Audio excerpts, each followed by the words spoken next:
Venice shimmered like a dream. Canals glistening under the morning sun, gondolas swaying gently in the water. For Lena Carter, a poor waitress from Ohio, it was the first time she'd ever left her home country. She had saved every dollar, waited tables day and night, and taken a cheap flight across the ocean just to escape a life that had never loved her back. But Venice felt like magic. Her best friend, Mia, had convinced her to attend a writers' conference here, a last-minute opportunity that came with a discounted hotel room. Except Lena didn't know that the discount came with a typo, and that mistake was about to change her life forever. Dragging her worn-out suitcase through marble corridors, she found room 509, inserted her keycard, it worked, and stepped inside. Soft jazz music played. The scent of expensive cologne filled the air. "Wow," she whispered, "this can't be the right room." But before she could step out again, the bathroom door opened, and standing there, half-dressed, towel around his waist, tattoos inked over muscles that looked carved from stone, was a man with eyes like midnight. He looked shocked, then amused, and then dangerously intrigued. "Who the hell are you?" His voice was low, deep, commanding, the kind that made her heart skip. Lena froze, her lips parting. I think I have the wrong room. I'm so sorry, he smirked. Clearly.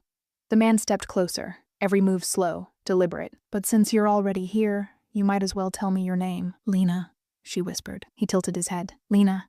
Pretty name. Her heart pounded. She could barely breathe. Everything about him screamed danger. The cold watch on his wrist, the faint scar on his jaw, the quiet power in his tone. She hurried toward the door, but then a loud knock echoed. "Boss," a deep voice said from the hallway. "The Russians are here. They want to discuss the shipment." Lena's eyes widened. "Boss?" The man sighed, ran a hand through his hair, and gave her a look that made her knees weak. "Stay," he said. "Don't move." Not a word. He opened the door, and suddenly the air filled with tension, voices, and danger. Lena realized she hadn't just walked into the wrong hotel room. She had walked straight into the world of a mafia boss. After that night, everything blurred. There were shouts, threats, and a blackout of memory. When Lena woke again, her head spinning, she wasn't in the hotel anymore. She was in a mansion, a villa overlooking the Venetian lagoon, sunlight pouring through white curtains. And on her finger, a ring, gold, heavy, with a name engraved inside, Domenico Russo. She gasped. "What is this?" A voice from the doorway. "It means you're my wife." Domenico stood there, wearing a crisp white shirt, looking far too calm for someone who had just changed a woman's entire life. "You passed out last night," he said. "I took care of the paperwork." "Paperwork?" She choked. "What paperwork?" "The marriage license," he said smoothly. "You're mine now." Lena's eyelids fluttered open. The room was bright. Sunlight spilled through sheer curtains that danced in the sea breeze. Outside, she could hear waves, soft and rhythmic, but this wasn't a hotel. She sat up, confusion hitting her like a wave. The bed was covered in white silk. A glass of water waited beside a vase of red roses. Then she saw the ring again, a solid band of gold, too real to be a dream. Before she could tear it off, the door opened. Domenico entered, dressed in a crisp white shirt, sleeves rolled up. His tattoos peeked through the fabric, subtle but dangerous. "Good. You're awake." "What is this?" Lena demanded. "Where am I?" "In my home," he said calmly. "Venice," she blinked. "Your home? You kidnapped me," he chuckled softly, though his eyes didn't smile. "If I kidnapped you, you'd be tied up in the basement. Instead, I gave you the master suite." Lena glared. "You can't just—" He interrupted gently. "I can. And I did." Then more quietly. "Last night, the Russians saw you with me. If I hadn't declared you my wife, you'd be dead by now." Her voice cracked. "Wife?" He stepped closer, his gaze locking onto hers. "On paper, yes, temporarily. It was the only way to protect you." She shook her head, trembling. "I don't want your protection. You don't have a choice, Bella Mia." Days passed in silence. The mansion was beautiful, but it felt like a gilded cage. Servants bowed when she walked by. Guards patrolled the gates. And every time she tried to ask for help, someone stopped her with a polite smile. "Signora Russo." The boss's orders. That name haunted her. Mrs. Russo. One night, unable to sleep, she wandered through the villa. The hallways were lined with oil paintings. Men in black suits, families, lavish parties. The Moretti and Russo clans, she guessed. When she reached the courtyard, she saw Domenico sitting alone by the fountain, cigarette glowing in the dark. "You don't sleep either?" she asked softly. He turned, smirking. "Not when I have company in my house who hates me." She sat a few feet away, hugging her knees. "Why this life? His expression darkened. Because power keeps people alive. Because weakness kills. Lena stared at him. You don't look weak to me. That made him laugh. Genuinely this time. You're braver than I thought, Angel. Her cheeks flushed. I'm not brave. I'm just stuck. He looked at her for a long moment, then said, maybe we're both stuck. The next few days drifted by like a slow-burning dream. Lena existed between fear and fascination, trapped in a palace built on secrets. Every morning, sunlight painted gold across the marble floors of the Venetian mansion. Servants moved like ghosts, silent but ever-present. Each time she passed, they bowed slightly, whispering, Buongiorno, Signora Russo. That name again, Mrs. Russo. Each time she heard it, a part of her heart clenched tighter. But beneath the surface calm, there was something unsettling. The mansion was never truly still. Whispers carried through the halls late at night. Names, numbers, deliveries. Sometimes she'd catch glimpses of men in suits entering side doors, briefcases in hand. Other times she'd see Domenico's lieutenants. Tall, cold-eyed men who spoke only in Italian and carried pistols like extensions of their arms. She began to understand. This wasn't just a rich man's home. It was the center of something powerful, something dangerous. It was near midnight when Lena slipped out of her room. Sleep had become impossible. Her dreams were filled with fire and voices. The hallway smelled faintly of cigars and sea salt. Moonlight spilled through the glass doors leading to the inner courtyard. Drawn by the soft sound of trickling water, she followed it. There, sitting by the marble fountain, was Domenico. A half-empty glass of whiskey rested beside him. The glow of his cigarette flickered in the darkness. He looked almost human like this. Tired, vulnerable, the weight of his empire pressing against his shoulders. For a long moment, she just watched him. Then softly she spoke. You don't sleep either? He turned, and that smirk, slow, sharp, curved his lips. Not when I have a guest who still looks at me like she's plotting my murder. She walked closer, folding her arms. Maybe I am, he laughed, a low rumbling sound that melted into the night air. You'd be the first woman to try. She sat a few feet away, her bare feet brushing the cool grass. Why this life, Domenico? She asked. Why choose danger when you could have peace? He stared at the fountain, silent for a while. Then his voice turned low, thoughtful. Because peace doesn't exist for men like me. Lena tilted her head. You make it sound like a curse. It is. He took another drag of his cigarette. The smoke curled like ghosts between them.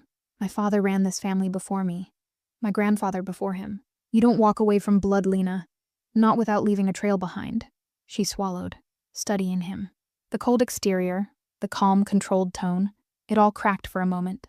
She saw the boy beneath the Mafia boss. The one who maybe once dreamed of something simpler. Do you ever regret it? She whispered. His eyes met hers, and for a second they burned with truth. Every damn day, the silence that followed was thick, electric. The sound of the waves outside mixed with the distant hum of the city. He leaned forward slightly. You think I wanted to hurt you? Lena's throat tightened. You kidnapped me. His voice dropped to a whisper. I saved you. You just don't understand what from. Her heart thudded painfully. Then tell me. He shook his head slowly. Not yet. You're safer not knowing. For a long moment, neither of them moved. The world shrank down to the sound of the fountain and their breathing. She noticed how the moonlight touched his face, the faint scar near his jaw, the way his eyes softened when he looked at her. It was the first time she saw something real. Something beyond power and violence. You don't look weak to me, she said softly. That surprised him. His lips twitched into a half smile. You don't know me, Angel. Maybe not, she whispered, but I'm starting to. For a brief, fleeting second, she thought he'd touch her. His hand almost reached out, but he pulled back, standing up abruptly. The mask returned. Go back to bed, Lena, before you start believing this place is safe. And then he walked away, disappearing into the shadows of his own empire. That night, Lena didn't sleep. She lay awake, staring at the ceiling, her heart heavy with questions and something else. Something she didn't want to name, because for the first time, she wasn't sure if she wanted to escape or to understand him. The next day she tried to leave. She found the back gate unguarded and ran, heart pounding, wind in her hair. But before she could reach the street, a car screeched to a stop. Domenico got out, eyes blazing. "What the hell do you think you're doing?" "Leaving," she shouted. "You can't keep me here." He grabbed her wrist, not harshly, but firmly. "You think Venice is safe for you now? The Russians saw your face." "I don't care," she cried. "I'd rather die free than live in your world." For a long second, he said nothing. His chest rose and fell with anger. And something else. Then his voice softened. "You have no idea how much trouble you're in, Lena. How many men would kill to hurt me? Through you." Her eyes filled with tears. "Then why didn't you let me go that night?" He exhaled sharply, and before she could pull away, he kissed her. It wasn't gentle. It wasn't planned. It was raw, desperate, like two storms colliding. When he finally let go, his hand lingered on her face. "That," he whispered, "is why I couldn't." She stood there, breathless, heart racing. "I hate you," she murmured. His lips curved faintly. "Good, hate me, but don't ever try to leave again." As he walked away, Lena's heart betrayed her. Because no matter how much she wanted to hate him, she couldn't deny the fire that burned in his eyes when he looked at her. The morning after their conversation in the garden, something shifted between them. Lena couldn't name it, but she felt it. The air inside the mansion felt heavier, charged. Every glance, every word carried something unspoken. She caught him watching her at breakfast, his expression unreadable, yet his gaze lingered too long, and when she looked up, he didn't look away. The world outside the mansion continued. Boats drifting through Venetian canals, church bells echoing through narrow alleys. But inside these gilded walls, it was a different reality, one where danger and desire danced too close. Lena sat in the grand dining room, staring at the untouched plate before her. She felt his presence before she saw him. The faint click of shoes on marble, that confident rhythm that always announced Domenico Russo long before he entered a room. "Good morning, Signora Russo," he said smoothly. The way he emphasized the name made her stomach twist. She looked up, forcing calm. "I told you to stop calling me that, and I told you," he replied, stepping closer, "that names mean protection here. People don't touch my wife." His voice carried an edge, not a threat, but a quiet promise, and it made her heart race for reasons she couldn't admit. She stood, brushing past him. "I'm not your wife." But before she could leave, his hand caught her wrist. Firm, but not cruel. "Then stop acting like you want to run," he said softly. Their eyes met, her breath hitched. That dangerous glimmer in his eyes wasn't anger this time. It was something else. That afternoon, Venice turned gray. Thunder rolled over the water, rain slashed against the mansion windows, and the city disappeared behind silver curtains. Lena stood by the balcony, watching it pour, trying to make sense of the feelings she didn't want. Every time she thought of Domenico, her mind argued and her heart betrayed her. And then, the door behind her creaked open. "Storm's getting worse," he said quietly. She didn't turn. "Seems fitting." He moved closer, the sound of his footsteps slow and deliberate. "Fitting for what?" "For being trapped," she said, almost bitterly. He stopped beside her, their reflections blurred in the rain-streaked glass. "You're not a prisoner, Lena. You're under my protection." She turned sharply. "Protection? You kidnapped me!" Lightning flashed, throwing light across his face. That fierce, beautiful face that always looked like it was carved from restraint. "I saved you from people who would have killed you," he said. "If I hadn't intervened that night, you wouldn't have lived to hate me." Her chest tightened. "Then tell me the truth." "Why me?" He didn't answer. His jaw clenched, eyes dark as the storm outside. "Because you remind me of something I lost," he murmured finally. Her heart stuttered. "And what's that?" He looked at her and for the first time, really looked. Peace. The silence that followed was unbearable. The rain softened. The world seemed to pause. Lena's breathing quickened. Her heart beat a drum against her ribs. He took a slow step forward, close enough for her to feel the heat of his body, the faint scent of his cologne, whiskey, smoke, and something darkly male. "You shouldn't be near me," he whispered. "Then move," she said softly. But he didn't. Another flash of lightning. The air between them cracked, and then, as if something broke loose inside him, Domenico closed the distance. His hand cupped her jaw gently, his thumb brushing her cheek. She gasped, not from fear, but from the sudden electricity surging through her. Then his lips found hers. The kiss wasn't gentle. It was desperate, aching, full of everything they'd both been denying.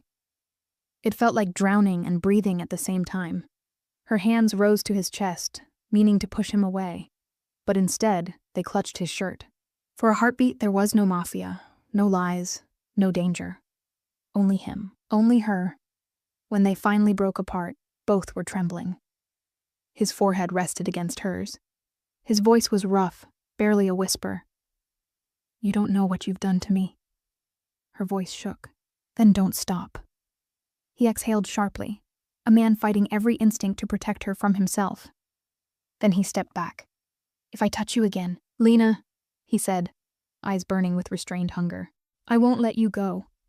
And before she could speak, he turned and walked away, disappearing into the dim corridor, leaving her breathless, lips still trembling from the kiss she could still taste. That night, Lena lay awake again, her mind screaming that he was danger, but her heart whispering that maybe danger had never felt this right. The following morning, Lena woke to the sound of distant laughter echoing through the mansion.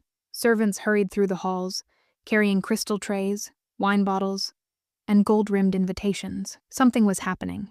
She stepped into the corridor, curiosity overtaking her fear, and found Sophia, one of the housekeepers, arranging white lilies in a vase. What's going on? Lena asked.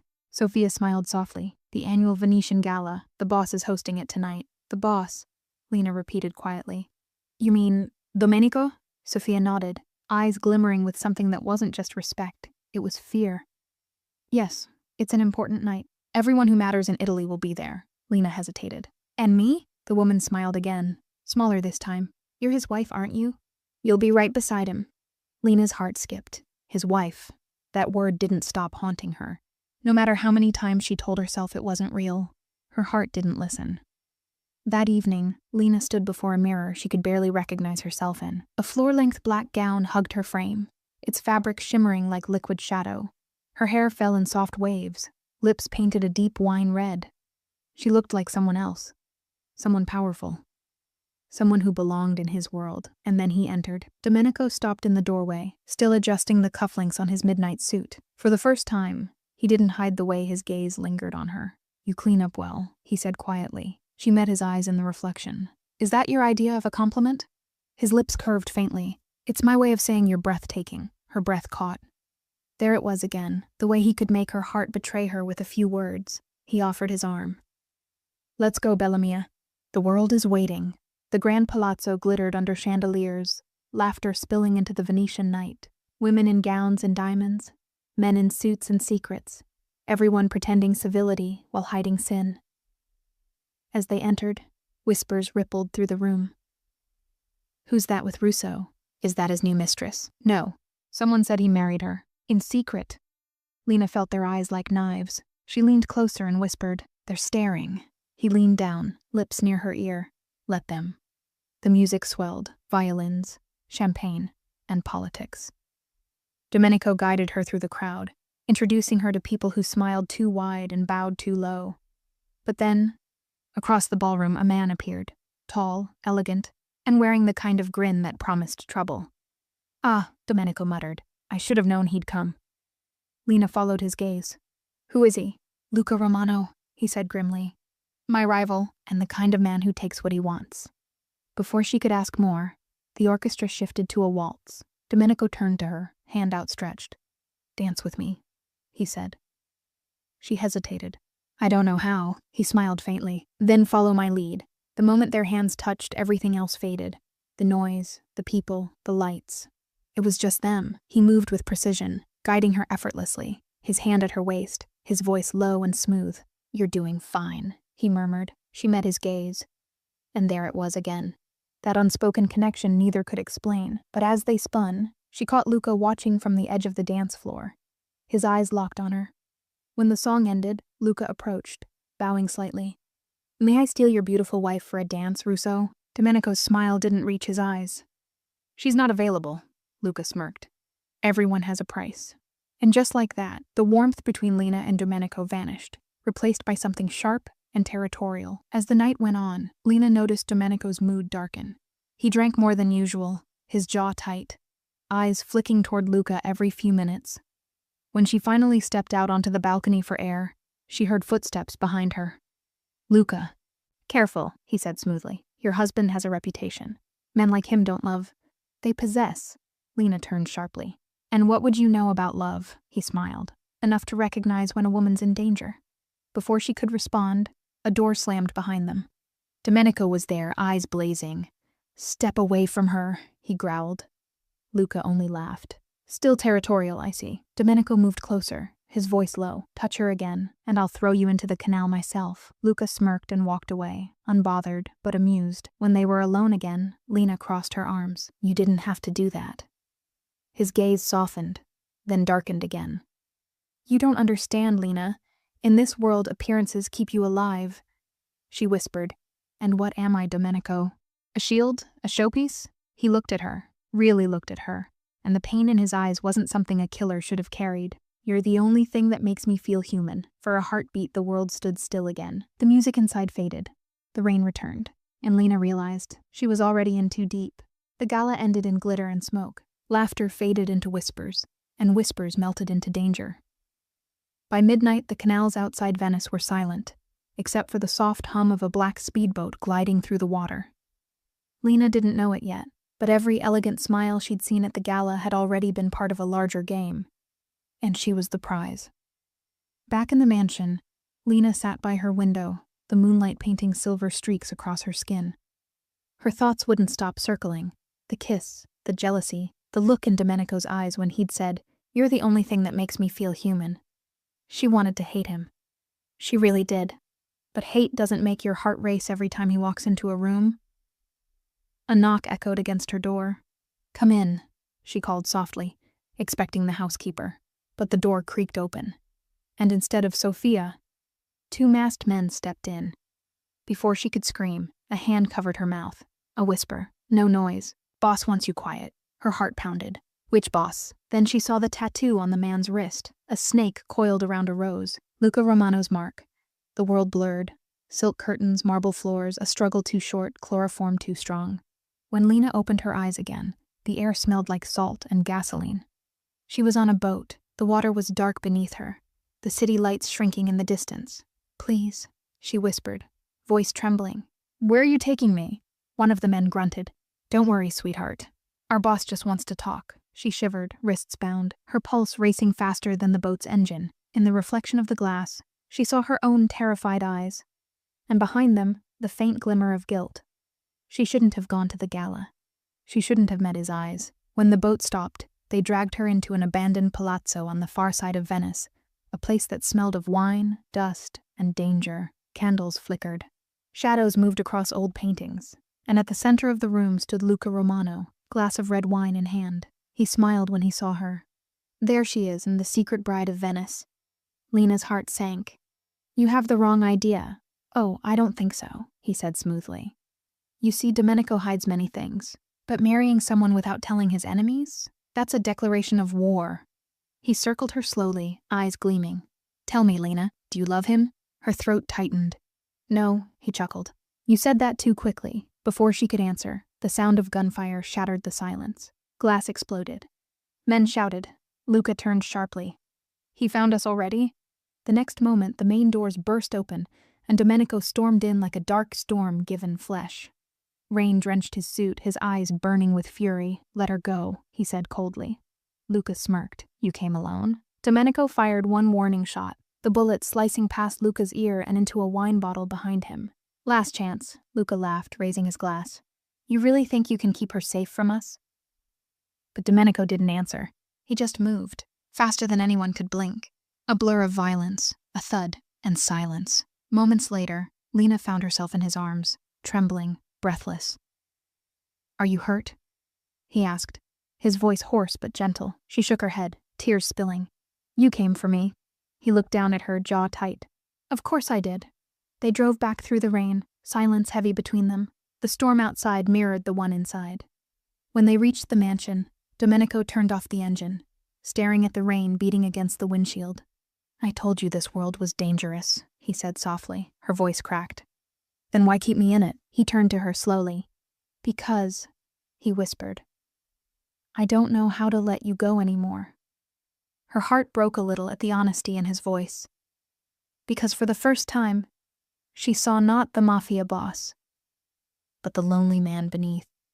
That night she cried, not because she feared him anymore, but because she feared what she was becoming around him. The night they escaped felt endless. Venice slept under a blanket of storm clouds as Domenico drove through empty alleys and shadowed bridges, his jaw tight, his eyes fixed forward. Lena sat beside him, wrapped in his jacket, the scent of rain and gunpowder still clinging to her skin. Her hands trembled in her lap, not from fear anymore, but from everything unspoken between them. He hadn't said a word since the rescue, but his hand, rough, scarred, and steady, had found hers once, in the chaos of escape. He hadn't let go since. They reached the outskirts of Venice before dawn, a crumbling villa surrounded by fog, hidden behind ivy and silence. This place, Lena murmured as he pushed open the old wooden door. Was my mother's, Domenico said softly. No one knows about it. You'll be safe here. Safe. She almost laughed at the word. She wasn't sure what safe meant anymore. Not when the man standing beside her could kill with one hand and cradle her face with the other. He lit a single candle, the flame flickering across his face. For the first time, she saw exhaustion behind his strength. You should rest, he said quietly. And you? He gave a small, tired smile. I don't sleep much, she hesitated. Because of what you've done? He looked up, eyes meeting hers, and in that moment she saw something break inside him.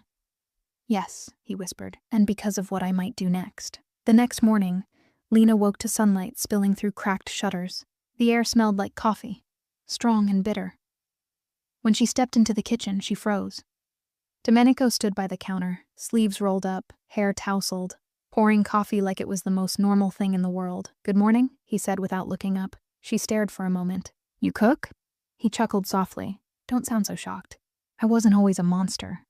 The softness in his voice disarmed her. He handed her a mug, their fingers brushing. And that one touch carried more warmth than the entire room. She took a sip.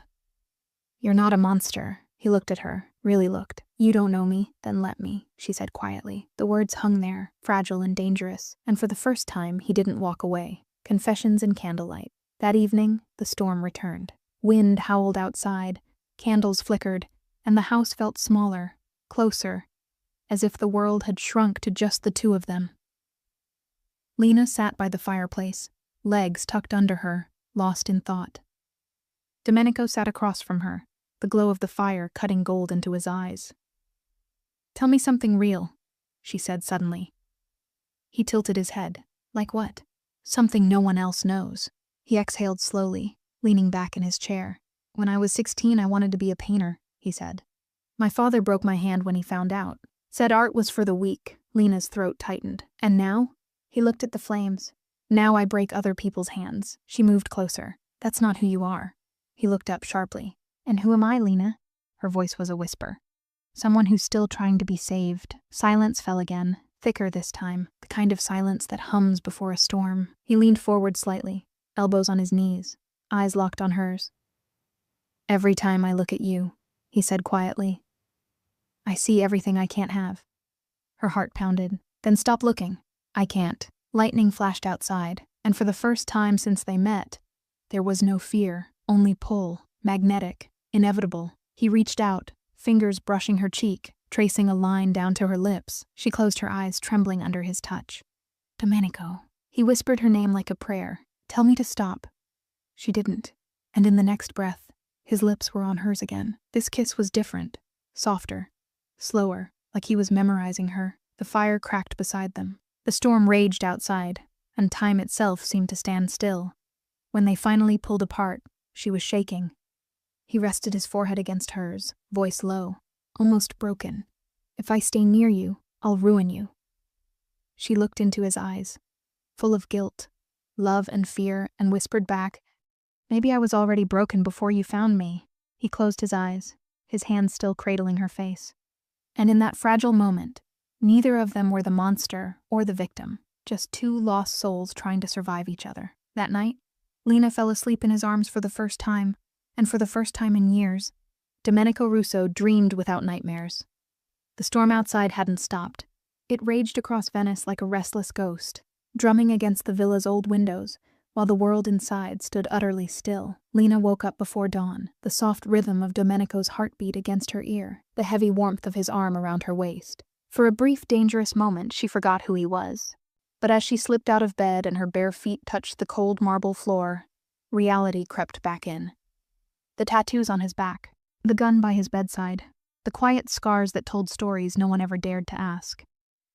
She wrapped herself in a sheet and walked toward the open door of the study. It was the first time she'd seen it, an entire room filled with relics of another life, photos, ledgers, old maps, a wall of black and white pictures, men in suits, eyes hollow, power dripping from every frame, and in the middle, a picture that froze her blood. A man who looked exactly like Domenico, only older, his eyes the same stormy gray, his jaw just as sharp. But there was something colder in that gaze. The nameplate beneath the photo read, Giovanni Russo, il re di sangue, the king of blood. Domenico's voice broke the silence. Don't touch that. Lena spun around. He stood in the doorway barefoot, his expression unreadable. A shadow against the flickering light. I didn't mean to. He stepped forward slowly, his voice low. That man was my father. Her breath caught. The king of blood? He nodded once, the most feared man in southern Europe. And the reason I can never be free, the confession. The morning after the storm carried a quiet that didn't feel peaceful. It felt like the pause before something breaks, the moment when everything seems calm, but beneath it, something sharp waits to strike. Lena woke up alone. The other side of the bed was cold, the sheets untouched. Domenico was gone. The sound of distant waves echoed through the open balcony doors, and for the first time, she noticed how empty the villa felt without him. It wasn't just a home. It was a fortress built on ghosts. She walked through the halls barefoot, the faint scent of his cologne leading her toward the study. There, the door was ajar. Inside voices, men speaking in Italian quick and tense. We found her name in the records, boss, one voice said. She's connected to Giovanni. The files don't lie. Lena froze. Her breath caught. Her name? Connected to Giovanni Russo, the king of blood? Before she could understand what that meant, the door opened, and Domenico's right-hand man, Carlo, stepped out. He stopped when he saw her. His eyes widened slightly, then narrowed. Signorina, you shouldn't be here. Her voice was trembling. What are you talking about? Connected how? He didn't answer. Instead, he slipped past her, his silence heavier than any words. Inside the study, Domenico sat behind his desk, staring at an open laptop. He didn't look up when she entered. What's going on? She asked, stepping closer. Lena, he said quietly. Where did you say you were born? The question caught her off guard. Chicago, why? And your mother's name? Clara. He finally looked up, and there was something in his eyes she'd never seen before. Fear. He walked past her and poured himself a drink, hands steady, but eyes dark. When I was 15, I saw him kill a man in this very room. He made me watch. Said, you'll inherit everything, the power, the money, and the blood that comes with it. He took a slow sip. I ran that night. Hid in Naples, lived on the streets for 2 years. Thought I was free. Lena stepped closer, her voice soft. What brought you back? He laughed, bitter, hollow. They found me. Told me he was dead. Told me the family needed a new king. And you said yes? I said no, he whispered. But they didn't ask again. They killed my brother instead. Her heart broke for him. This man of steel who carried grief like a chain. So you became what you hated, he nodded slowly. Because it was the only way to stop worse men from taking the throne. He pulled open a drawer.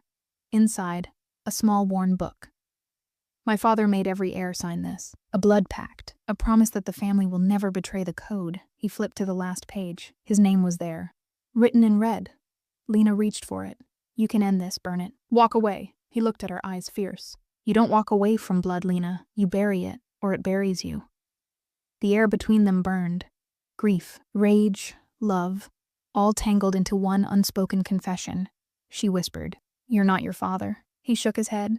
Tell that to the ghosts. That evening, as the sun bled gold over the canals, Domenico stood on the balcony, staring at the horizon. Lena came up behind him, slipping her arms around his waist. You could still choose peace, she said softly. He didn't answer. His phone buzzed on the table, a single encrypted message flashing on the screen. We found her. The one who betrayed your father. Lena's stomach turned cold. What does that mean? Domenico's expression hardened. It means the past isn't done with us. He turned, cupping her face gently. His eyes filled with something between warning and goodbye. If I go after this, you'll see a side of me I can't take back. Then let me see it, she whispered. All of it. Even the darkness. He kissed her, desperate, deep, and trembling, as though he knew it might be their last. And as Venice slept, the Mafia king, who once swore he'd never love again, stepped back into the world of blood and betrayal. Not for power, not for vengeance, but for the woman who had unknowingly become his weakness. Because in Domenico Russo's world, love wasn't salvation. It was the sharpest weapon of all. The night was heavy, soaked with the kind of silence that makes your heartbeat sound too loud. Venice slept under a cloak of fog, but inside the Russo villa, time had stopped entirely.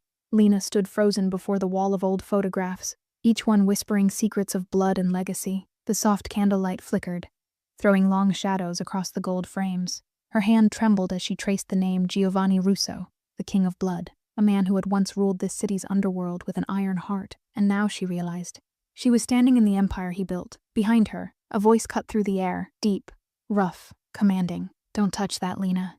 Her breath caught. She turned, and there he was, Domenico, barefoot, his white shirt half unbuttoned, chest rising with quiet anger. The shadows of the past clung to him like a second skin. "I didn't mean to pry," she said softly, guilt filling her voice. "You did," he replied, stepping closer. His tone wasn't cruel, but it carried the weight of someone who had spent his life guarding secrets with blood. "You've been keeping this from me," she whispered. "Your father, the things he did." "I didn't keep it from you," Domenico said, his voice raw. "I tried to keep you from it." The candle flickered again. He walked past her, eyes locked on the photograph of his father. "Do you know what it's like?" he murmured. "To be born into sin? To wake up every day knowing your last name kills more than it saves?" Lena swallowed hard. "You're not him." He turned, eyes blazing with storm and sorrow. "No, but his blood runs through me, and it doesn't forget." He poured himself a drink, the amber liquid catching the dim light. "When I was 15, he began, "my father brought me here, said it was time to learn the family way." He stared at the wall, but his eyes weren't in the present anymore. "He made me watch him kill a man. Said, 'This is how you earn loyalty.'" He downed the drink in one bitter swallow. "I swore I'd never be like him. I ran. Hid for years." Lena stepped forward, voice trembling. "But you came back." Domenico's lips twitched into something between a smile and a wound. "They found me. Said my father was dead. Said the throne needed a new king." Her heart twisted. "And they forced you to become him." He shook his head. "They didn't have to force me. They killed my brother instead." He opened a drawer, pulling out a small black book. It was old, leather cracked, pages stained. He flipped to the back, revealing a signature written in red. My father called it the Libro di Sangue, the Book of Blood. Every heir signed it. A pact sealed not in ink but in blood. Lena's eyes widened. "That's your signature," he nodded. "The day I signed it, I became what I swore I'd never be." Her voice was soft but firm. "You could burn it. Break the chain." He stared at her, the softness in her eyes, the hope she carried so easily. Then he said quietly, "You can't burn blood, Lena. It burns you first." She walked closer, until there was barely space between them. "You don't have to carry it alone." He let out a quiet laugh, sad, broken. "Everyone who's ever tried to love me has ended up buried because of it." "Then let me be the exception," she whispered. He stared at her for a long, unguarded moment, then reached up, brushing a tear from her cheek. "Be careful what you wish for. The Russo curse doesn't break. It consumes." She placed her hand over his heart. "Then let it consume us both." Their lips met, slow, trembling, desperate. It wasn't a kiss of passion this time. It was surrender. Two souls admitting they were already too far gone to save. Later that evening, Domenico stood at the edge of the balcony, the city glowing faintly below, the canals reflecting light like veins of gold. Lena stood beside him, her head resting on his shoulder. "Maybe this could be your chance to rewrite everything," she whispered. He didn't reply. His phone vibrated on the table behind them. One message, encrypted, untraceable. "The traitor who betrayed Giovanni has been found." Lena frowned. "What does it mean?" Domenico's face hardened, his jaw clenched. "It means someone wants me to finish what my father started." He turned to her, his voice calm, almost too calm. "If I go after this, there's no turning back." She held his face between her hands. "Then I'm coming with you." "No," his voice was final. "If you come with me, you'll see who I truly am. You'll hate me for it." She met his gaze, steady and fearless. "Then I'll hate you and love you anyway." He kissed her again, fierce this time, like a man about to walk into fire, and maybe he was. The morning after the storm carried a quiet that didn't feel peaceful. It felt like the pause before something breaks, the moment when everything seems calm, but beneath it, something sharp waits to strike. Lena woke up alone. The other side of the bed was cold, the sheets untouched. Domenico was gone. The sound of distant waves echoed through the open balcony doors, and for the first time, she noticed how empty the villa felt without him. It wasn't just a home. It was a fortress built on ghosts. She walked through the halls barefoot, the faint scent of his cologne leading her toward the study. There, the door was ajar. Inside, voices, men speaking in Italian, quick and tense. "We found her name in the records, boss," one voice said. "She's connected to Giovanni." "The files don't lie," Lena froze. Her breath caught. Her name? Connected to Giovanni Russo, the king of blood. Before she could understand what that meant, the door opened, and Domenico's right-hand man, Carlo, stepped out. He stopped when he saw her. His eyes widened slightly, then narrowed. "Signorina, you shouldn't be here." Her voice was trembling. "What are you talking about? Connected how?" He didn't answer. Instead, he slipped past her, his silence heavier than any words. Inside the study, Domenico sat behind his desk, staring at an open laptop. He didn't look up when she entered. "What's going on?" she asked, stepping closer. "Lena," he said quietly. "Where did you say you were born?" The question caught her off guard. "Chicago, why?" "And your mother's name?" "Clara." He finally looked up, and there was something in his eyes she'd never seen before. Fear. He turned the laptop toward her. On the screen was an old photo, a black and white picture of a woman holding a baby in her arms. The woman looked exactly like Lena. The caption read, "Clara Romano, mistress of Giovanni Russo." Lena's knees nearly buckled. "That's not possible," she whispered. "My mother, she was a nurse. She died when I was a child." Domenico stood, his voice breaking through the silence. "She wasn't just a nurse. She worked for my father, and you were born in Venice, not Chicago." She shook her head, eyes filling with tears. "No, that can't be true." He stepped closer. "It is. My men traced the records. Your mother disappeared from the hospital registry the same day my father's mistress gave birth. Her heart felt like it had been ripped in two. You think I'm his—" He didn't answer. His silence said everything. Lena stumbled back, shaking. "You think I knew? You think I planned this?" Domenico's face was unreadable, a storm behind stone. "I don't know what to think anymore," her voice cracked. "Everything I've ever told you was true." He turned away. "The woman who betrayed my father, who caused his death, was his mistress. If your mother was that woman, Lena, then I'm the daughter of the woman who destroyed your family," she finished bitterly. Tears streamed down her face, but he didn't move, didn't comfort her, didn't speak. The distance between them, once filled with love and warmth, was now colder than the marble beneath her feet. "Say something," she whispered. "Say you don't believe it." But Domenico couldn't. He looked at her like she was a stranger. "I want to believe you," he said finally. "But everything points to a truth I can't ignore. And if you really are my father's blood," she interrupted, voice sharp. "Then what? You'll kill me too?" He flinched. "Don't ever say that." But the damage was done. She stepped closer, eyes red and fierce. "You talk about curses, Domenico? Maybe the real curse is that you never learned how to trust anyone, not even the woman who loves you." And before he could stop her, she turned and walked out, her footsteps echoing through the silent halls. Hours passed. Domenico sat in the same room, staring at the photo of Giovanni and Clara. His hand trembled as he poured another drink. Carlo entered quietly. "What should we do, boss?" "Nothing," Domenico said hollowly. "Let her go." "But if she's connected to Giovanni's death, then she's already paid the price," Domenico snapped. "Now leave." When the door closed, he leaned back in his chair, the weight of every secret pressing down like chains. He whispered to the empty room.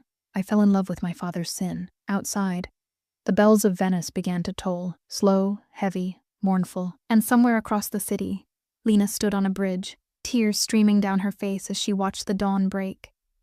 The same dawn that had once brought her hope now felt like punishment. The sun rose over Venice, painting the canals gold, but for Lena, the beauty meant nothing. Her heart raced as she ran through the narrow streets, past markets and empty courtyards, tears stinging her eyes. The city that once felt like a dream now looked like a trap. Every corner whispered his name. Every reflection in the water looked like his shadow. She had left the Russo villa at dawn, with nothing but a coat, a few euros, and the ache of betrayal burning in her chest. But she didn't get far, because no one really leaves the Russo family. Inside the villa, Domenico stood at the window watching the horizon. Carlo waited behind him. "She's on the east side, near the Rialto," Carlo said quietly. "We can bring her back." "No harm," Domenico didn't answer. His reflection in the glass looked hollow, the weight of doubt eating at him. "Boss," Carlo continued, "you can't let her disappear. The families will find her first. They think she's the key to Giovanni's death."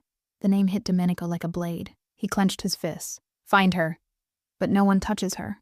Not a single hair." Carlo nodded and left. Domenico turned back to the empty room, the ghost of his father's portrait staring down from the wall. Giovanni's eyes seemed to whisper from the shadows. "Love makes you weak, my son, and weakness kills kings." He crushed his glass in his hand, blood mixing with whiskey, and whispered, "I'm not you." But even he wasn't sure anymore. Lena ducked through the crowded square, trying to disappear into the chaos of tourists and vendors. She caught her reflection in a shop window, pale, trembling, eyes wild with heartbreak. "I have to get out," she murmured. "I have to get home." But where was home now? The man she loved thought she was a lie. The life she had was built on secrets she never asked for. She ran faster until she reached the docks. The air smelled of salt and smoke. A boat was leaving, an old ferry heading toward the mainland. She pushed through the crowd, but just as she reached the edge of the pier, she froze. A black car pulled up. Men in suits stepped out. Russo and her breath hitched. "No." She turned and ran down a side alley, her boots splashing through puddles, her lungs burning. Behind her, footsteps echoed. "Stop," one of them shouted. She didn't. She ran until she found herself in a dead-end courtyard, surrounded by high walls and water. Her back hit the wall. Her breath came in sharp gasps. Then, the sound of footsteps slowed, and a familiar voice cut through the air. "Enough," she looked up. Domenico stood in the archway, rain dripping from his hair, his expression torn between fury and heartbreak. "Why did you run?" he demanded. "Because you looked at me like I was a curse," she snapped, "like I was something you regretted. You think this is easy for me?" He growled, "Finding out that the woman I love might be part of the blood that ruined my life?" Lena's eyes filled with tears. "Might be. You don't even know the truth, but you still chose to believe the lie." He took a step closer. "What was I supposed to do, Lena? My entire life has been built on lies. I didn't want you to be one of them." Her voice cracked. "Then why are you here?" He stopped, inches away now. "Because I can't let you go." She stared at him, at the man who was both her savior and her ruin. "You said love makes you weak," she whispered. "Is that what this is?" He looked at her for a long, painful moment. Then he said softly, "No, this is the only thing keeping me alive." For a heartbeat, the world was still. Then a gunfire. Bullets hit the wall beside them. Lena screamed. Domenico grabbed her, pulling her behind him. Carlo's voice shouted from the bridge, "Boss! It's the Morandi family, and they found us." Domenico pulled his gun, eyes blazing. "Get her out of here!" Carlo fired back, covering them. Lena tried to speak, but Domenico grabbed her face, his hands rough and trembling. "Go with him. Don't look back. I'm not leaving you." He smiled faintly, a heartbreak hidden in that grin. "You already did." He kissed her, fast, fierce, final, then turned, firing into the smoke as the alley filled with chaos. Carlo dragged Lena through the narrow passage as gunfire echoed behind them. She kept looking back. The last thing she saw was Domenico standing in the rain, his figure swallowed by gunfire and flame. They boarded a small boat and sped into the fog, the sound of Venice fading behind them. Lena clutched her chest, sobbing as the villa disappeared from sight. "Please, don't die," she whispered. Carlo didn't speak. He just stared ahead, grim-faced, as the sky turned crimson. Behind them, the city burned. And somewhere within it, a king fought his fate. The bells of Venice rang in the distance, calm, beautiful, indifferent. But to Lena, they sounded like a countdown to her end. The cobblestones were slick from the morning rain as she sprinted through the narrow alleys, clutching her coat close, her breath coming in ragged bursts. Every sound, a splash, a shout, a footstep, made her flinch. "He's gone," she whispered to herself. "Forget him, just go." But even as she said it, her heart betrayed her. Every step away from Domenico felt like walking without her pulse. The city of lovers had become a maze of ghosts, and every ghost wore his face. A church bell echoed as she stumbled into a small piazza. Tourists laughed under umbrellas, pigeons scattered, and somewhere a gondolier sang. The world looked normal, cruelly normal, as if her heart wasn't breaking apart. She reached into her coat and pulled out the silver locket Domenico had given her. It glinted in the pale light, engraved with a single word: fiducia. Trust. Her voice cracked as she whispered, "You told me to trust you. Then you broke it." She wanted to throw it into the canal, to let it sink beneath the water. But her fingers wouldn't obey, because no matter what he'd done, her heart still beat in rhythm with his. At the same time, back in the Russo mansion, Domenico stood in silence before a table covered with maps and blood-stained documents. Carlo entered quietly. "She's on the east end, close to the waterline near Rialto." Domenico's jaw tightened. "Send men to every exit point. No one touches her. I'll find her myself." Carlo hesitated. "Boss, what if she really is tied to your father's death?" Domenico's head snapped up, his eyes flashing. "Then I'll still protect her. Because she's mine." He pushed away from the table, his voice breaking for the first time. "I don't know what's real anymore, Carlo, but I know how she made me feel. And I won't let this world take that away." Carlo watched him leave, muttering under his breath, "You're not saving her, Dom. You're saving yourself." Lena reached the Ponte del Tet, an old bridge once known for lovers' secrets. She stopped to catch her breath, gripping the railing. Beneath her, the dark water shimmered, reflecting the pale morning light. Suddenly, footsteps. Fast, heavy, coming closer. She turned and saw a figure approaching, tall, in a black coat. Her breath caught. "Domenico?" she whispered, but it wasn't him. It was Alberto, one of his rivals, a man she'd only seen once at the gala. He smiled coldly. "Running away from your husband, Mrs. Russo?" Her stomach turned to ice. "He's not my husband." "Oh, but the papers say otherwise," Alberto sneered. "You think anyone marries into that family and just walks away?" He grabbed her arm, hard. Lena gasped, struggling, but he only laughed. "Relax, Bella. You're worth a fortune to the right people." Then, a gunshot cracked through the air. Alberto's grip went limp. He fell, blood spreading across his chest. Behind him stood Domenico. Rain dripping from his hair, eyes dark as the sea. "Touch her again," Domenico growled, lowering his gun. "And you'll wish you were dead before I pulled the trigger." Lena froze, trembling. "Why are you here?" she whispered. "You made your choice." He took a step closer, anger flickering with something softer underneath. "I didn't come to fight, Lena. I came to fix what I broke." Her tears finally spilled over. "You can't fix trust with bullets, Domenico." He reached for her, slowly, cautiously, like a man approaching something sacred. "I don't know what's real anymore," he said quietly. "But when I'm with you, I remember what it feels like to be human." She shook her head, torn between love and fury. "You're a storm, Domenico. You destroy everything you touch." He smiled sadly. "Then I'll destroy myself before I let anyone touch you." Before she could answer, Carlo's voice shouted from across the bridge. "Boss? We've got company!" Gunfire erupted. Bullets hit the stone railing, sending shards flying. Lena screamed as Domenico pulled her behind cover. He fired back, precise, controlled, deadly. Carlo sprinted toward them, yelling over the chaos. "They're everywhere! The Morandi hitmen, they followed her!" Lena's guilt twisted like a knife. "They came for me," she whispered. "Because of me?" "Don't you dare finish that sentence," Domenico growled, shoving a pistol into Carlo's hand. "She's not dying today." The gunfire intensified, flashes lighting up the rain. Smoke, screams. Venice itself seemed to bleed. As Carlo secured a path toward the docks, Domenico turned to Lena, his face, blood-stained, rain-soaked, heartbreak carved into every line. "You'll go with Carlo. He'll get you on a boat. Somewhere safe." "No," she whispered. "I'm not leaving without you." He grabbed her shoulders. "Listen to me. You have to live. If I stay by your side now, they'll never stop hunting you. But if you disappear, maybe I can end this war." Her lips trembled. "You're lying." He smiled faintly. "Maybe. But it's the only lie that might save you." He kissed her. Deep, desperate, drenched in rain and blood. It wasn't a promise. It was a farewell. Then he pushed her toward Carlo. "Go." She screamed his name as the boat roared away. He stood on the bridge, gun raised, fire behind him, his figure fading into smoke. The last thing she saw was his silhouette, the Mafia king burning in the rain. The rain had stopped, but Venice still felt drowned in silence. The canals were dark mirrors, reflecting only fragments of what once was. Laughter, passion, betrayal. And Lena. She was just another shadow moving through them. Wrapped in a damp shawl, her hair tangled from the wind, she sat on a small motorboat heading out of the city.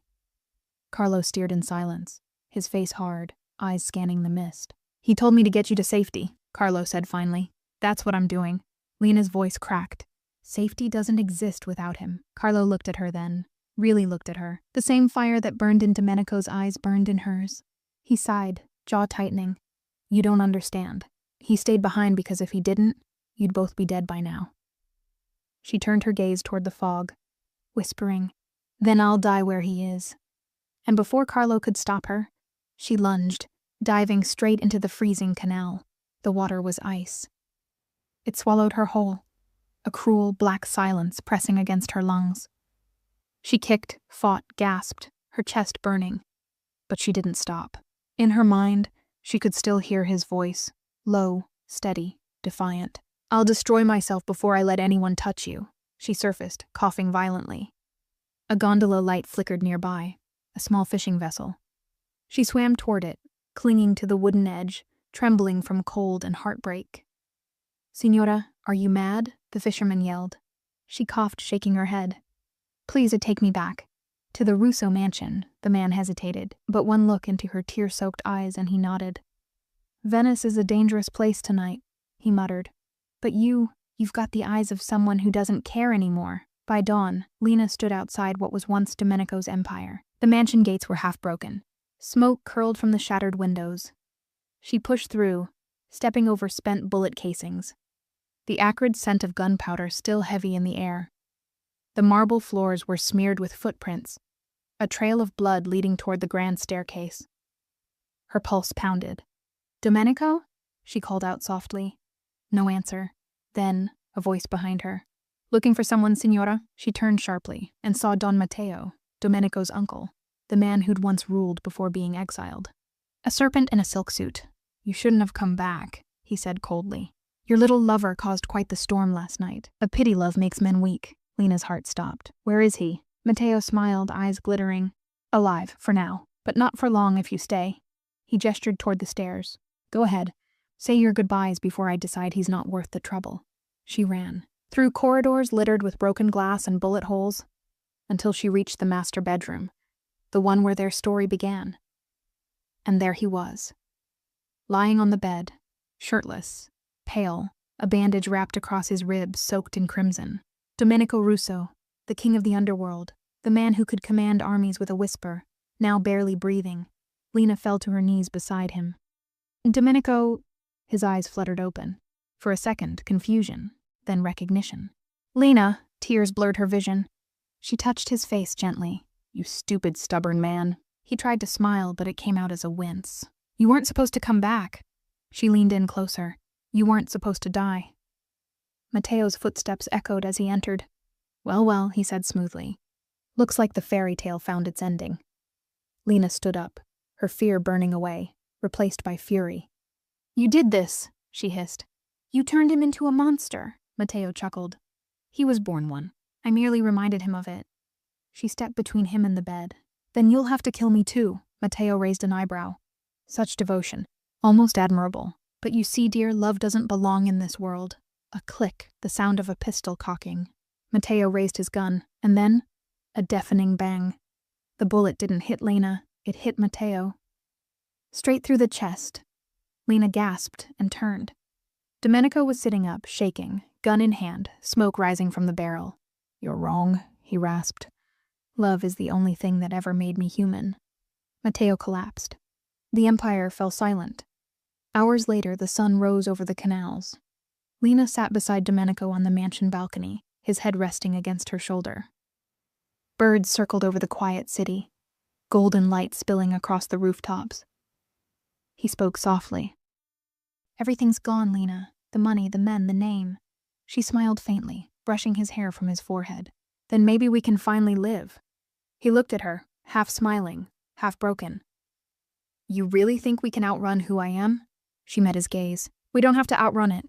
We just have to build something better," he exhaled. his hand tightening around hers, and for the first time in his life, the Mafia boss looked at peace. The rain returned that night, soft, steady, cleansing.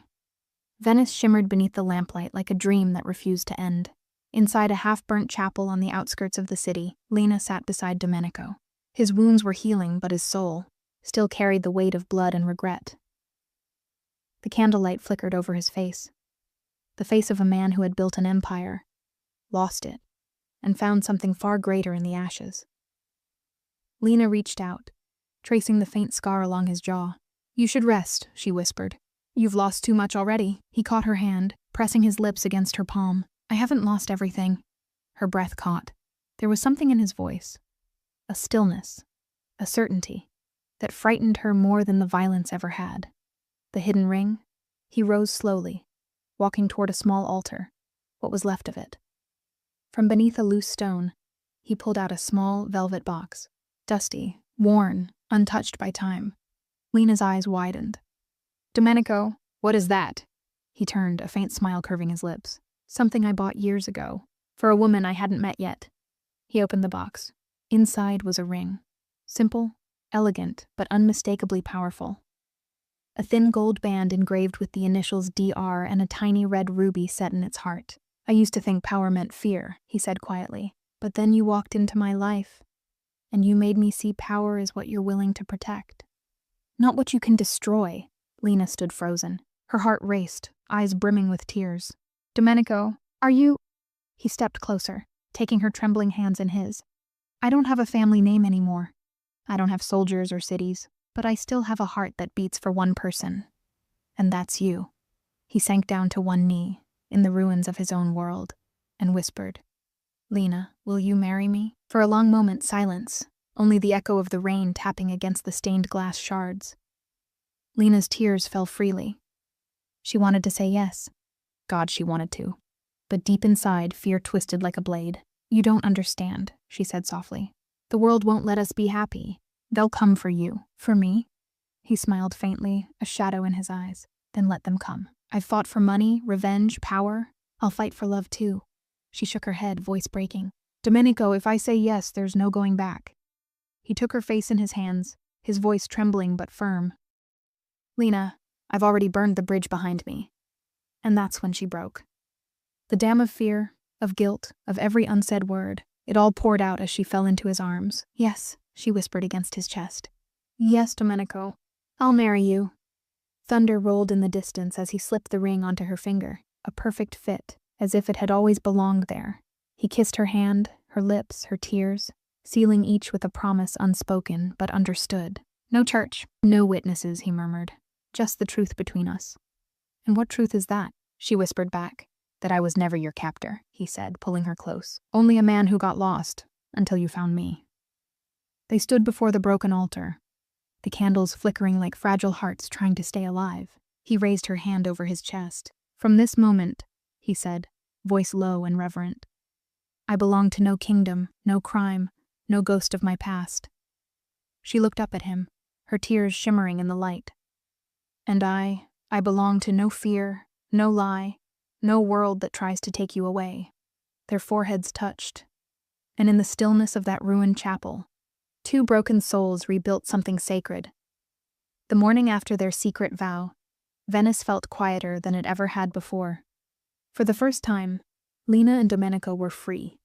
No soldiers at their door, no whispers of betrayal in the shadows. Just two hearts, bruised but still beating, trying to believe in peace. They sat by the narrow canal outside the chapel ruins. Domenico's arm wrapped around her shoulders, his voice softer than she had ever heard it. "We'll leave tonight," he murmured. "There's a small port in Murano. Carlo has a boat ready. By sunrise we'll be ghosts. No names, no past." Lena leaned against him, a small smile tugging at her lips. "And where will we go, my Mafia ghost?" He chuckled, low and real. "Somewhere no one knows my sins."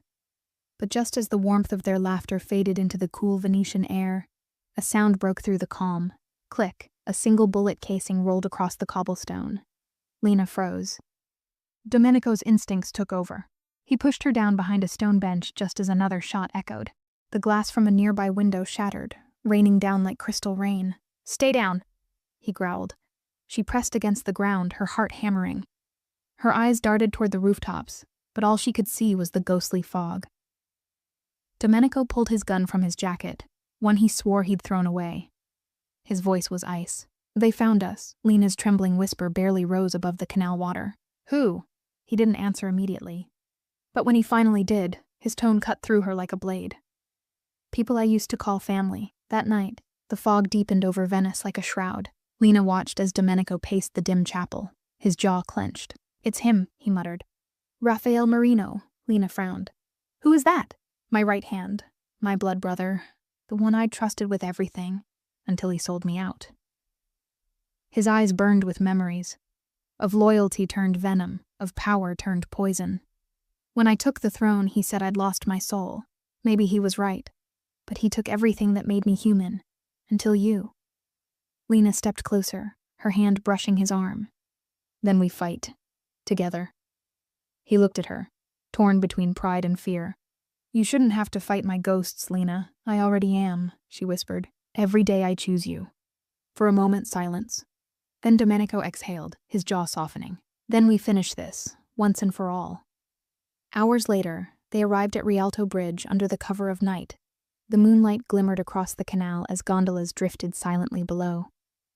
And there, waiting in the shadow of a marble arch, stood Raphael. Tall, immaculate suit. The kind of stillness that screamed danger. He smiled faintly as Domenico approached, Lena a few steps behind. "You're hard to kill, old friend," Raphael said. "And you're hard to forget," Domenico replied, his hand resting near his gun. Raffaele's gaze flicked to Lena. "So this is her. The reason you burned the empire for love." "The reason I learned what love actually is," Domenico said coldly. Raffaele's smirk faded. "You think you can escape this life? You think the blood just washes away?" "No," Domenico murmured, "but I can stop it from drowning her." A pause, thick, heavy, deadly. Then Raphael's voice turned to poison. "Then you die tonight, brother." Gunfire erupted, sharp, echoing across the water. Lena screamed as bullets tore through the fog. Domenico pulled her behind a pillar, returning fire. But Raphael was prepared. His men emerged from the mist, 3, 4, maybe more. Outnumbered, cornered. Domenico's breaths came heavy, blood seeping from a graze on his arm. He looked at Lena, terrified but defiant. "Run!" he hissed. "No!" she shouted. "I won't leave you." "Please," he whispered. "Not like this." But she didn't move. Instead, she crawled closer, picking up his dropped gun with shaking hands. When Raphael stepped out from the shadows, his gun raised, Lena was already there. Eyes blazing, tears streaming. "You'll have to kill me first," Raphael laughed softly. "You're brave. I see why he loves you." But as he aimed, another shot rang out. Raphael staggered, looking down in disbelief as blood bloomed across his chest. Behind him, Carlo stepped forward, gun still smoking. "Boss said he wanted peace," Carlo muttered. "I'm here to make sure he gets it." Raphael fell to his knees, his voice a rasp. "You think this ends with me? The world you built will never let you go." And with a faint smirk, he fell into the water below. Silence. Only the soft splash of water and Lena's trembling sobs. Domenico pulled her into his arms, holding her tightly as her tears stained his blood-soaked shirt. "It's over," she whispered. "No," he said quietly. "It's just beginning." Because as he looked toward the dark horizon, he saw it. The flashing lights of boats approaching from the distance. Not Raphael's men this time. Interpol. The city of Venice had always been full of whispers. But that night those whispers became warnings. The canals, once silent witnesses to love and death, now carried echoes of footsteps. Footsteps hunting for Domenico Russo. Inside the flickering candlelight of the ruined chapel, Lena couldn't stop trembling. Not from fear of the man she loved, but from the world that refused to let him change. Domenico sat at the edge of the broken altar, hands pressed against his forehead. His knuckles were bruised, his eyes burning. "I thought I buried that life," he said quietly. "But ghosts don't stay buried, Lena. They always find their way home." Lena moved closer, kneeling in front of him. Her voice was a fragile whisper. "Then we stop running, face them together. You taught me how to fight my fears. Now let me fight yours." Domenico lifted his gaze, eyes softening, the beast in him momentarily tamed. "You don't understand, amore mio. These men, they don't forgive. They don't forget. And they sure as hell don't let go. Neither do I, she said. Not when it comes to you. And in that small chapel, surrounded by the ashes of sin, the woman he once swore to protect had become his armor. The next night, the air was heavy, thick with rain and tension. Venice looked almost haunted. Every sound echoed, every shadow moved with intent. Domenico's old contact, Carlo, had returned with news. He tossed a folded photograph onto the wooden table. Lena glanced down and froze. It was a surveillance image. Domenico and Lena, leaving the chapel, captured by a distant lens. They've put a price on your head, Carlo said grimly. 2 million euros, dead or alive. Domenico's jaw tightened. Raphael. Who else? Carlo replied. He's not alone. He's rebuilt your network in your name. He's calling himself Don Russo now. Lena's blood ran cold. He's pretending to be you? Domenico stood slowly, his chair scraping the floor. His voice dropped low, dangerous, calm, terrifyingly certain. No one steals my name and lives. They met under the Rialto Bridge, where the moonlight fell like silver through the mist. Raphael stood waiting, cigarette between his fingers, eyes gleaming like the water beneath them. So, he said smoothly, the king returns to his grave. Domenico stepped forward, Lena just behind him. You took what wasn't yours, Raphael smiled faintly. I took what you abandoned. You walked away for a woman, Domenico. You let your empire rot because of love. Domenico's voice was low but deadly. No, I walked away because I was tired of killing for people like you. Raphael's smirk deepened. Then you're weak. And weakness, my friend, deserves mercy. He flicked his cigarette into the water. Or a bullet. Gunfire shattered the stillness. Lena screamed as bullets tore into the stone beside them. Domenico grabbed her hand, dragging her behind a marble pillar. The water exploded around them as Raphael's men opened fire from the bridge. How many? Domenico growled. Too many, Carlo's voice crackled through the earpiece. You've got maybe 2 minutes before they close in. Domenico took a breath, the calm of a killer settling over him once again. He looked at Lena, his expression softening for just a heartbeat. When this is over, if I don't make it, don't you dare, she cut him off, tears glistening in her eyes. You promised me forever. He smiled faintly, brushing her cheek. Then forever starts now. The next few seconds felt like hours. Smoke, shouts, the echo of gunfire ricocheting off the canal walls. Domenico moved like a ghost, every shot precise, every step silent. But Raphael was no amateur. He moved in the dark like a shadow that refused to fade. Then, the two brothers stood face to face again. No more soldiers, no more words, just the ghosts of who they used to be. Raphael aimed his pistol. You don't deserve to walk away from this. Domenico's voice was a whisper. Neither of us ever did. The shots rang out. 2, perfectly timed. 1 body fell. 1 man stood. Smoke drifted upward like a prayer that would never be answered. Lena ran to him, her heart shattering. Domenico dropped the gun, his hand trembling. Raphael lay still, eyes open to the sky, his final smirk frozen in death. It's over, Lena whispered. No, Domenico said, voice shaking. It never is. He fell to his knees, clutching her hand. Rain mixed with blood on the cobblestone. For a long time, neither spoke. And then, a flash of blue light reflected on the wet stones. Sirens. Interpol. They found us, Lena breathed. No, Domenico said quietly, a small, almost peaceful smile on his lips. They've found me. Venice slept under a blanket of fog that night, but for Lena and Domenico, sleep had become a luxury they could no longer afford. The sound of sirens bled through the rain-soaked streets as blue lights danced across ancient walls. Hand in hand, they ran through the narrow alleys, hearts pounding, footsteps echoing over cobblestone. Behind them, the ghosts of their choices, and ahead, a future written in chaos. Keep going, Lena, Domenico said, breathless but steady. Don't look back. Not now. I'm not leaving without you, she cried, her voice breaking as she stumbled, her shoes slick with rain.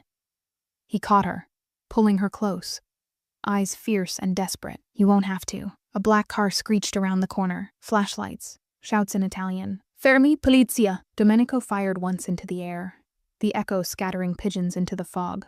They dove into the water, vanishing beneath the surface just as the lights converged. The next morning, headlines blazed across Europe. Former Mafia boss wanted for murder and escape in Venice. Interpol launches manhunt. Mysterious woman seen with Russo. They were fugitives now. And every border, every camera, every whisper became a threat.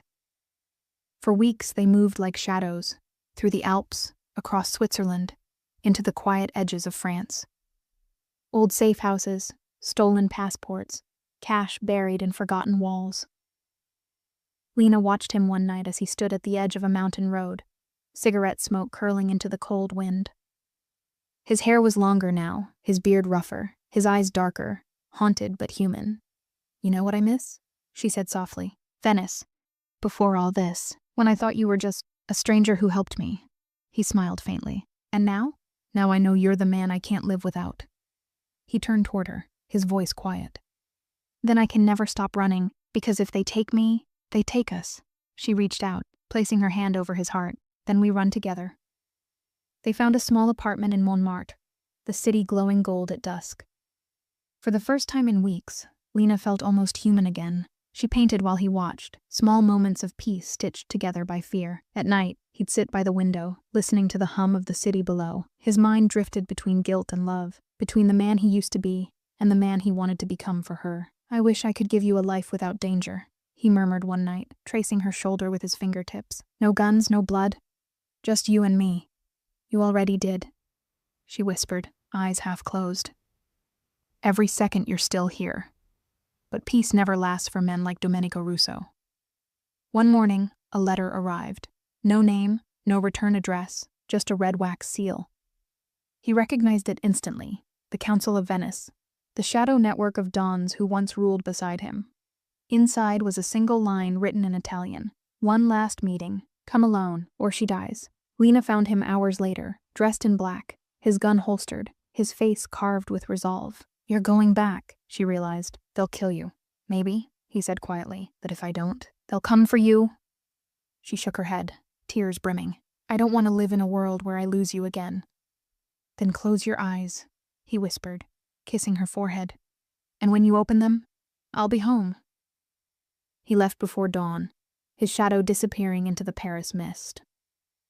The meeting was supposed to be at an abandoned cathedral outside the city, but as Domenico stepped through the cracked doors, he knew it was a trap. Laser sights blinked through the dark, a voice echoed from the altar. "You were never meant to walk away, Russo." Interpol agents surrounded him, weapons drawn, and among them, the man who betrayed him once before. "Carlo, you sold me out," Domenico said quietly. "You said you'd protect her." "I did," Carlo replied coldly. "They have her. Cooperate and she lives." Domenico's expression hardened. "Then you've already made your choice." He reached for his weapon. The world exploded in light, sound, and chaos. Back at the apartment, Lena felt it. The silence before a storm. A gut instinct stronger than fear. She opened his drawer, found the spare gun he'd hidden, and the folded note beneath it. "If I don't come back, run to the place where we first met." Her tears fell onto the ink. "No," she whispered. "Not this time." She grabbed the gun and fled into the Paris night. Her heart beat in sync with the city lights, her fear replaced by fury. When Lena reached the cathedral, the air smelled of smoke and betrayal. She saw him, Domenico, bleeding, surrounded, still fighting like a man with nothing left to lose. "Domenico!" she screamed. The shout froze everyone. He turned, his eyes wide with disbelief. "Lena, no!" A gunshot rang out. The world slowed. Lena dropped to her knees, clutching her shoulder, pain slicing through her like fire. Domenico's rage was primal. He tore through the last of the agents, dragging her into his arms as sirens wailed. "You weren't supposed to come," he whispered, tears streaking his bloodied face. "I told you to run." "You're my home," she breathed weakly. "And I don't run from home." He pressed his forehead to hers as red and blue lights washed over them.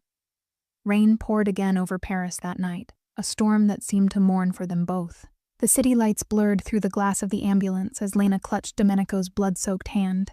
He hadn't said a word in 10 minutes, just stared at her with that silent, haunted love, the kind that said, "I'd do it all again." "Stay with me," she whispered, her tears mixing with the rain. "Please, stay." He smiled weakly. "You really shouldn't have come for me." "Then who would have?" The sirens grew louder, then cut off abruptly. The ambulance slowed to a stop. Domenico frowned. "Why are we stopping?" The back doors burst open, and armed men flooded in, Interpol badges, cold eyes. One of them grabbed Lena. Another yanked Domenico out by the collar. "Domenico Russo," said the agent. Hours later, under harsh fluorescent lights, Domenico sat across from a table smeared with dried coffee stains and old secrets. Carlo, the man who once called him brother, entered the room. "You should have stayed gone," Carlo muttered, closing the door behind him. "You should have never betrayed me," Domenico replied quietly. "You think you're saving the world by selling me out?" "No, you're just another man wearing a badge to hide his guilt."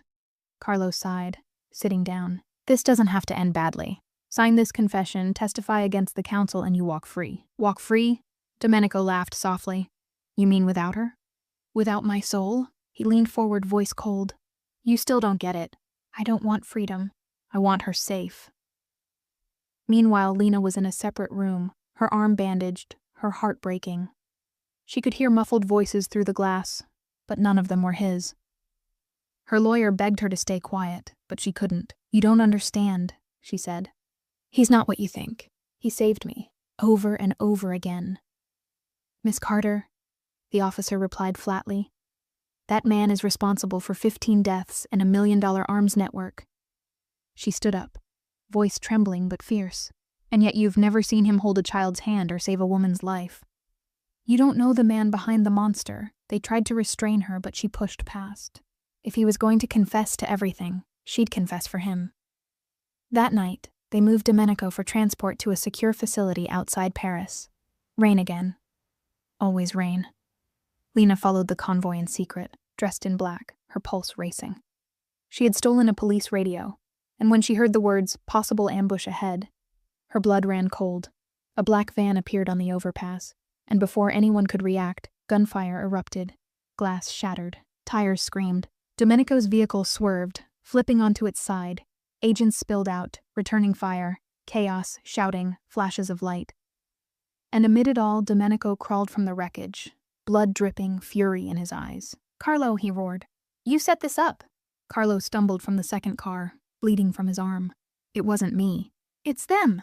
The council. They found us both." Before Domenico could reply, the van's doors burst open. Masked men, machine guns, the council's assassins. "They don't want justice," Carlo gasped. "They want to erase the story." Bullets rained down like fire. Domenico grabbed a fallen agent's weapon and turned the world into chaos. Lena appeared from the shadows, sprinting toward him. "Domenico!" He saw her, and something inside him broke. He ran toward her, cutting through gunfire, shielding her body with his own. They dove behind a burning car as bullets ricocheted off the asphalt. "You came back again," he whispered, coughing blood. "Always," she breathed. A grenade rolled near them. Without hesitation, Domenico kicked it away and pulled her closer. "When I said forever," he whispered, "I meant even when forever ends." The explosion consumed the street in blinding light. Hours later, the rain returned, washing the blood from the cobblestones. Interpol arrived too late.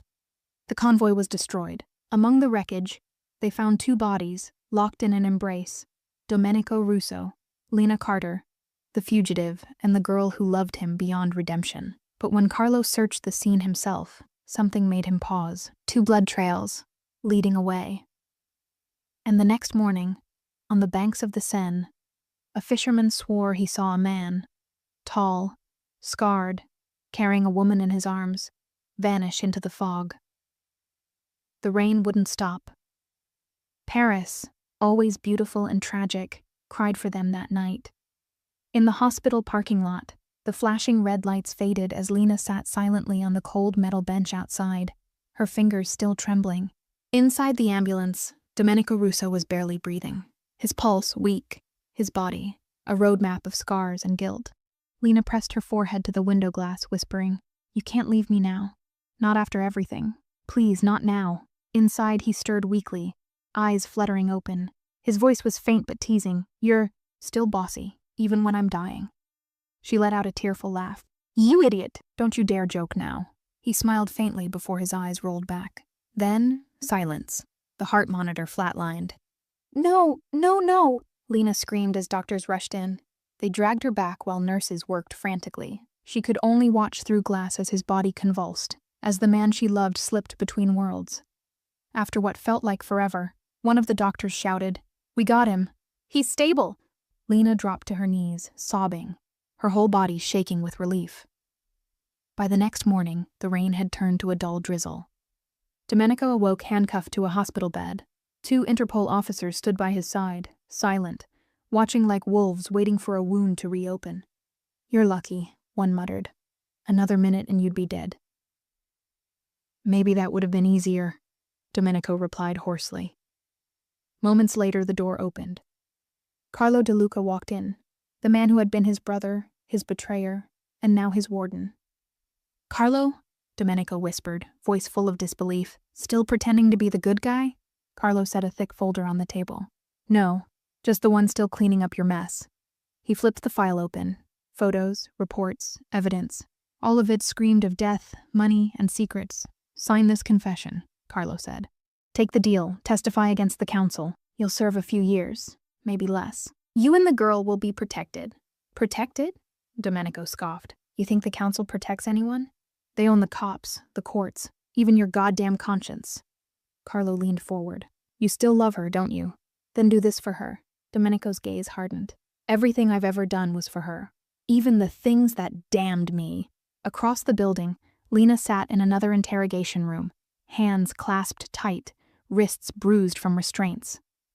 The officer, a young woman with sharp eyes, tried to keep her voice calm. "Miss Carter, you're not under arrest, but we need the truth. How long have you known Domenico Russo?" "Since the night I entered the wrong hotel room," she said quietly. "And I haven't stopped running from that mistake since." The officer raised a brow. "You call it a mistake, but we both know you fell for him." Lena's eyes lifted, full of fire and pain. "Yes, I did. And I'd do it again. Because he showed me something no one else did. And what's that? That monsters can love too." The officer hesitated, then whispered, "Do you know what he's planning?" "He's going to confess to everything." Lena froze. No, he wouldn't. He already has. To save you." The words shattered her. She stood up abruptly. "Then I'm not staying here." "You can't leave." But Lena was already gone, sprinting down the corridor, her heart pounding against her ribs like a trapped bird. Night fell again. A black sky cracked open by lightning. Domenico was being moved under heavy escort, a convoy of 3 armored vehicles bound for a secret Interpol facility outside Paris. Inside the main vehicle, Domenico sat between 2 agents. His wrists were bound, but his mind was free, calculating, cold, and full of memories of her. He whispered to himself, "Just one more chance, and I'll fix everything." The radio crackled, static. Then, a coded message. "Convoy 2, stop immediately. Roadblock ahead." The lead car slowed, and that's when it happened. The world erupted. A black van appeared from the shadows, headlights blinding. Gunfire tore through the air. The first car flipped. The second exploded. The third, Domenico's, crashed sideways, glass shattering, metal screeching, the air filled with screams, smoke, and the stench of gasoline. Through the chaos, Carlo's voice came through the radio. "Abort mission. It's an ambush." But Domenico heard something else, a familiar tone in the attacker's shouts. The council's men, the ones he'd once led, the ones now hunting him to erase their sins. He kicked the door open, dragging an injured agent out. Bullets whizzed past as he dove behind a burning car. "Where's Lena?" he shouted into the radio. No response, just static until... "Domenico!" His head snapped up, and there she was, running toward him through the rain and smoke, her face streaked with tears, clutching a gun too big for her trembling hands. "You shouldn't be here," he yelled, furious and terrified. "Neither should you." They fought side by side. Every bullet, every breath.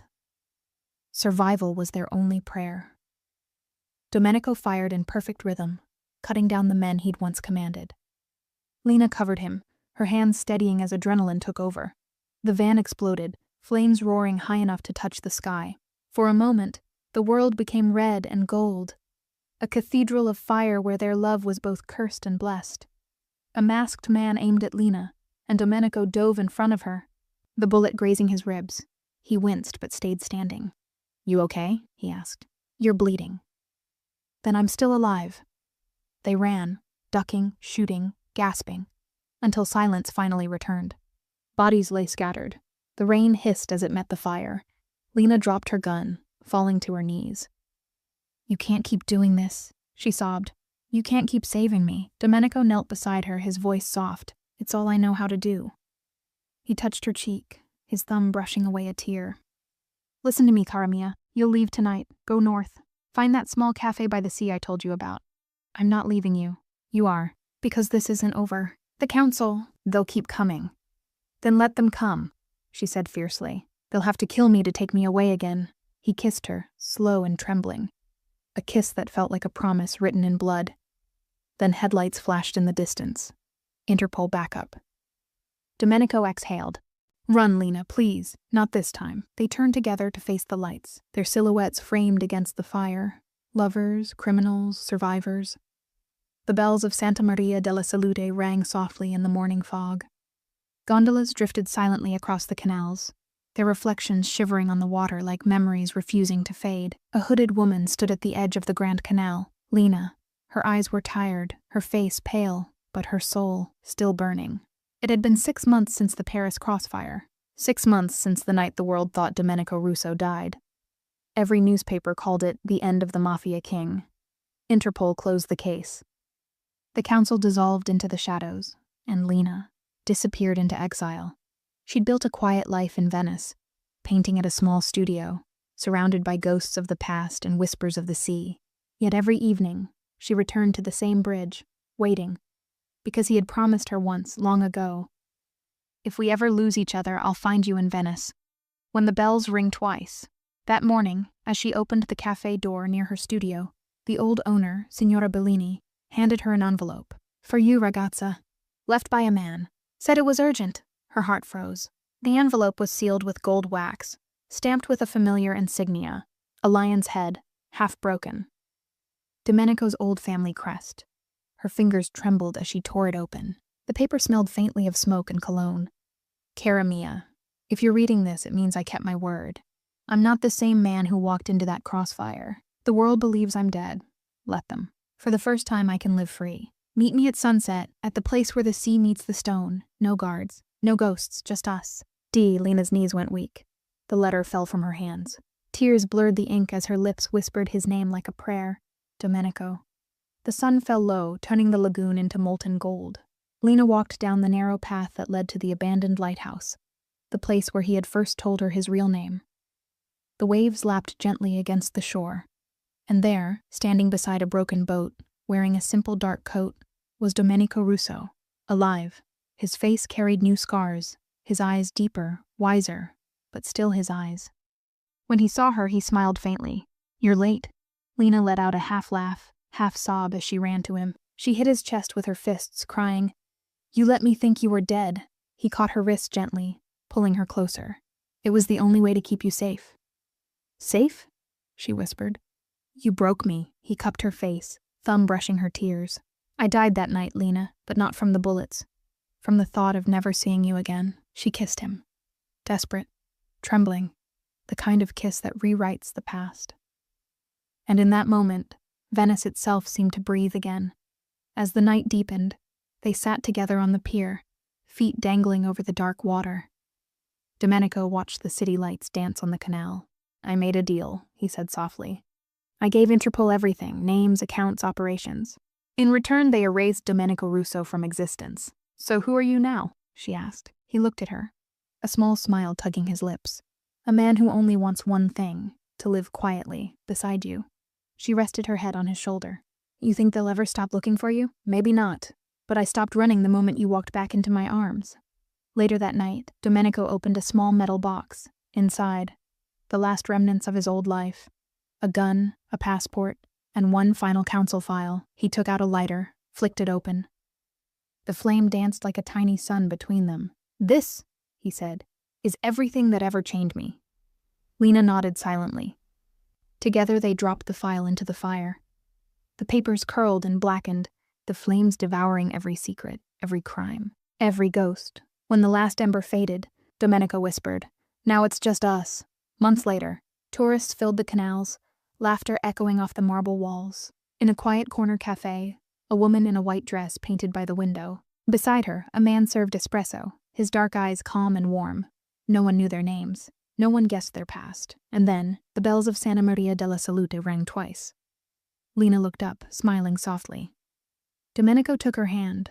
Outside, The city shimmered, a reflection of love reborn in the ruins of sin. "We were forged in fire," she whispered, "and reborn in water." "And maybe," he replied, "that's what love really is." And so, under the fading Venetian sunset, their story wasn't just about an accident or a wrong hotel room, it was about fate.